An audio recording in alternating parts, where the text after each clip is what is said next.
Hi, everyone, and thanks for tuning in. I'm Josh. And I'm Sarah. And we are the Hiking Fools, bringing you unique personal insight on Glacier National Park that you can't get anywhere else. In this episode, we are discussing a little hike on the east side, St. Mary Falls and Virginia Falls. A terrific little hike, kind of a beginner level, but again, as so many in Glacier, beautiful and totally worth it. This is a great family-friendly trail. It's relatively short, and the elevation loss and gain isn't terrible. It's not a level trail. So what some of the research shows is that it's labeled easy. It is easy, but if you're not in the greatest hiking shape and you're not used to higher elevation hiking, you might have a little bit of trouble. So make sure you bring plenty of water, and hiking poles are very helpful in getting yourself out of a steep situation, up or down. But it's really family-friendly, and it's very popular, and we'll kind of talk a little bit more about how to access that and, where to park and how to navigate the traffic. Yeah, it's like the Avalanche Lake hike of the east side. A lot of people go for it, and there's good reason why. I mean, falls, a lot of people are attracted to falls. We are the hiking fools, not the hiking falls, but waterfalls are things that are great to see. This is a popular trail even in the winter months. We've gone over, last year we went over in December, drove all the way over to Rising Sun. So we took Highway 2 and parked at Rising Sun, and we biked in. We weren't sure what to expect. We encountered lots of snowfields along the Going to the Sun Road, but we got up to the trailhead of Virginia Falls and St. Mary Falls, and we snowshoed in. So. The worst. I remember we were ready for anything, which you have to be. That's another good slogan anytime you go into Glacier. Ready for anything, rain, snow, wind, sun, wildlife, steep trails. But in this case, we decided to bike, the biking fools in this case. We decided to bike. I was pulling a trailer. We had our skis, tied to it. Cross-country skis, yeah. So we were beckoning for an adventure, and we were ready for anything. Yeah, but we didn't use hardly anything. I remember we biked, and it was impossible to bike through these slushy snow that had fallen and cascaded over the road. So that was difficult, but it wasn't quite, you could see the end. So it wasn't quite far enough to pull out the cross-country skis. We had them though, and a trailer full of all kinds of stuff. And I just kept pushing through the snow, and you were doing that, laughing at me. And then remember this is funny. There were another couple of girls that had parked at the same spot, and they were just hiking. They just had little hiking packs on, and they were doing the same thing. They were hiking up to St. Mary Falls to go for an additional little jaunt, and it was like tortoise and the hare kind of a thing. Like we, on the road, we would bike, and okay, this is why we brought our bikes, and this is worth it. And then we'd hit the snow, and we go so slow that the walking girls would catch up and even pass us, and that was frustrating. But the whole point is that St. Mary Falls is accessible throughout the year. I like to remind people Glacier National Park is open year-round, and so there are different experiences, different ways to get out there, and you see things. It's always different. Yeah, and it's always good to check the NPS website to see there are sections of the east side of the Going to the Sun Road. They will block hiker-biker traffic on the east side there at Rising Sun just because of snowfall and snow danger and stuff and weather and all that. But it's just a beautiful hike in all seasons. If you happen to get a parking spot at St. Mary, Virginia Falls there is a little pit toilet there as well to use the restroom, but it drops pretty quickly down into the drainage, and it's not before long. Statman, what do you got for us? How many miles is it from the trailhead there at the parking spot to St. Mary Falls? Yeah, it's great. It's 1.2 miles, so just over a mile to St. Mary Falls. And for those who are ambitious, Virginia Falls, which is honestly almost more spectacular, is another just over half mile. So it's 1.8 miles to Virginia Falls from the trailhead. Relatively steep incline. So, if you go all the way in, it's a 3.6 mile round trip, about 500 feet of elevation gain loss.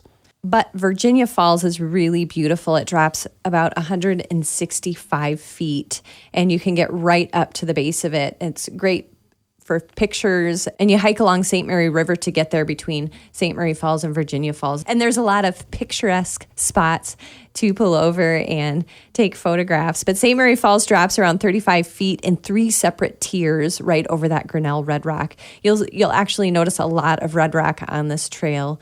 It's part of the Grinnell Formation, and it formed in a really shallow area and oxidized, so that's why it's red. So I think that this trail is much prettier since the Reynolds Fire went through in 2015.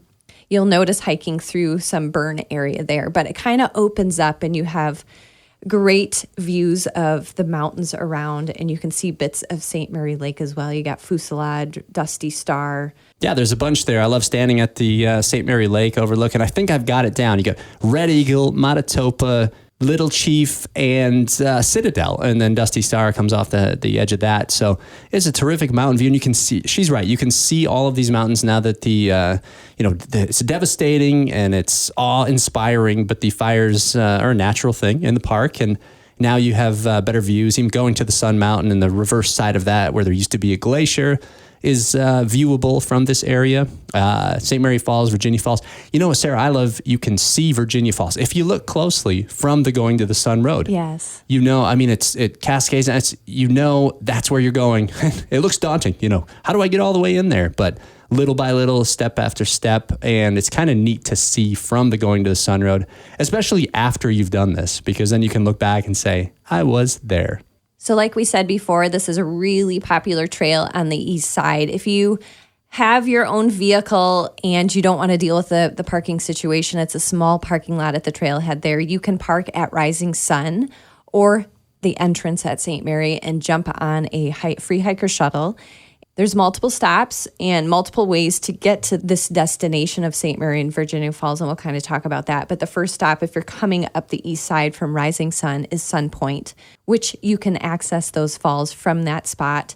You can go a little further up to Sunrift Gorge, and there's a shuttle stop there as well. You can also get on the trail from there. Or you can go a little bit further, about a quarter mile from the actual trailhead. There's another shuttle stop. So if you don't want to deal with parking, you can use the hiker shuttle.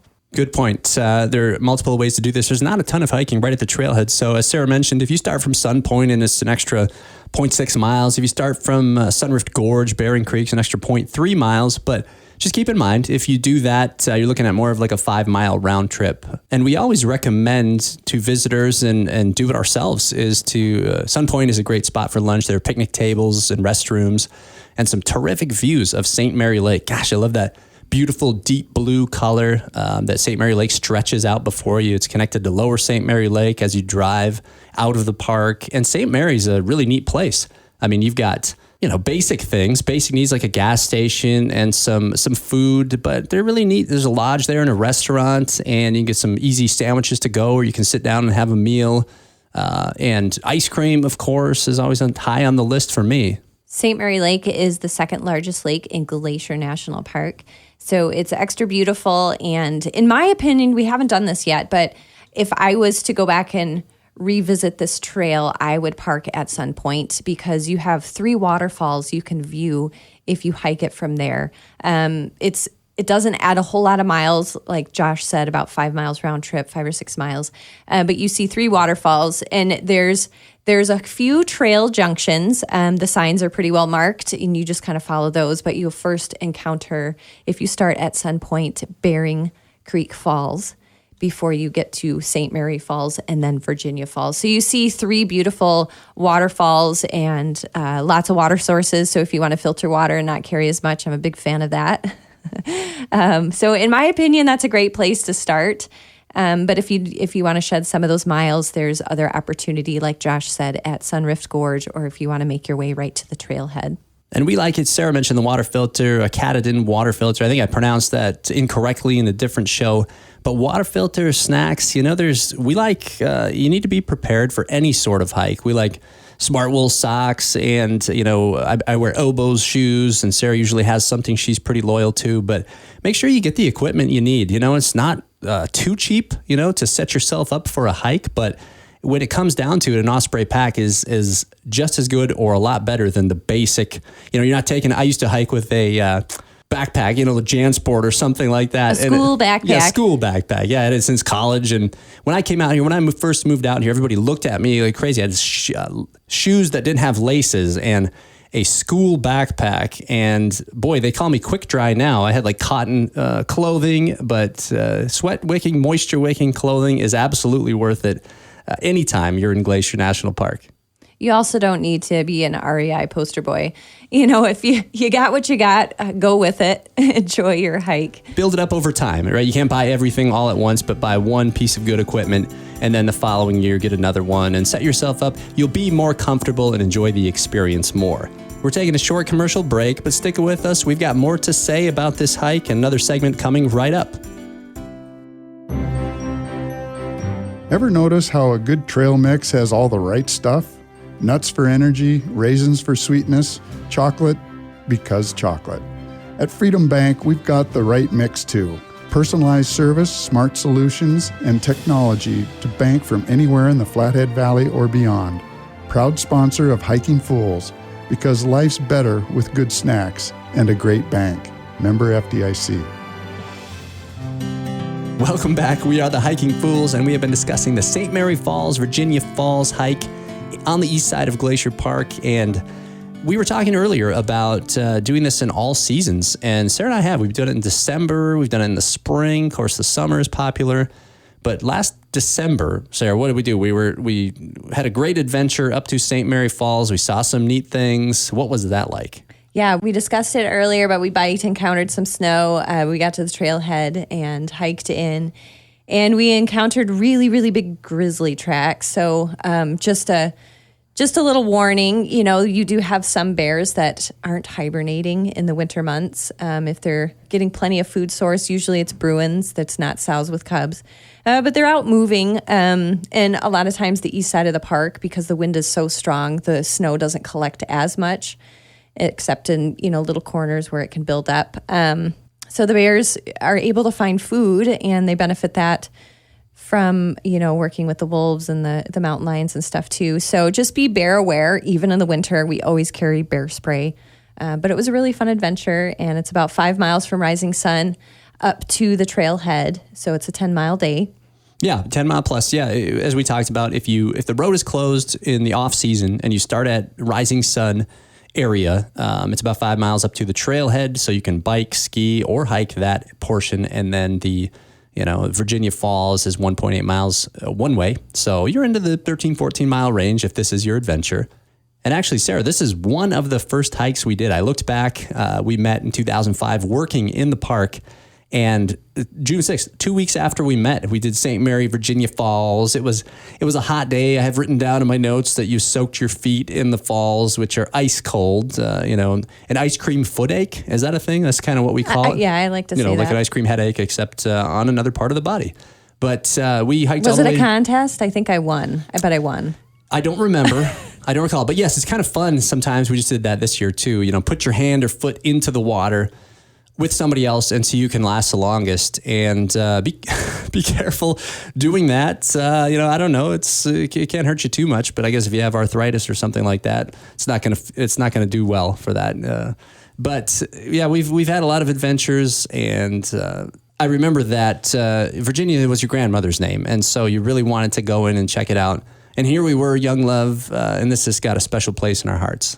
We mentioned before that there's a few different places you could get on the trail, and Sun Point was one of them. There's a little history there. So the Going to the Sun or Sun Chalets were first located right there at Sun Point, and they were part of the backcountry chalets that were built by the Great Northern Railroad. So it was built between 1912, 1915. There are pictures out there. It's kind of if you've visited Sun Point, it's hard to imagine any sort of structure out on the rocks, and probably a little bit in the current parking area now. But it was kind of a neat place. It was a very, very popular spot, and these backcountry chalets were built for people who wanted to go from different points of the park and have a place to stay. And people were coming in on the east side and would stay. It was a Swiss-style chalet, and the wait staff was dressed in Swiss-style made outfits. but it stayed open until 1942. It kind of went downhill during World War II and the completion of the Going to the Sun Road in 1933.